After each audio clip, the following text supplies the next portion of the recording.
નમસ્કાર, આપ જોઈ રહ્યા છો સંદેશ ન્યૂઝ. આપની સાથે હું ભાવિની. અને મેઘરાજાનું આગમન થતાં તેણે જોરદાર બેટિંગ કરી છે. રાજ્યમાં અનરાધાર વરસાદ વરસી રહ્યો છે, ત્યારે રાજ્યમાં બપોરે 1 વાગ્યા સુધી ભારે વરસાદની આગાહી કરાઈ છે. હવામાન વિભાગે નાવકાસ્ટ બુલેટિન જાહેર કર્યું.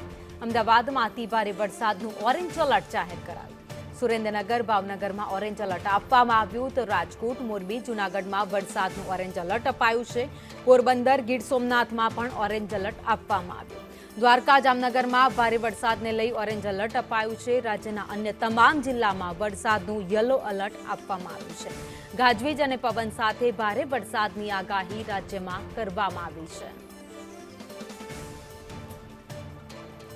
તો રાજ્યમાં આજે ઓરેન્જ એલર્ટ, યલો એલર્ટ વરસાદને લઈ આપવામાં આવ્યું છે. સૌરાષ્ટ્ર અને દક્ષિણ ગુજરાતના જિલ્લાઓ છે જ્યાં આજે ધોધમાર વરસાદ પડી શકે છે. બપોરે 1 વાગ્યા સુધી ધોધમાર વરસાદ પડે તેવી શક્યતા વ્યક્ત કરવામાં આવી છે. વરસાદને લઈ આગાહી પણ કરવામાં આવી છે. હવામાન વિભાગે આગાહી કરી છે કે આગામી 5 થી 6 દિવસ સુધી રાજ્યમાં વાતાવરણ વરસાદી રહેશે.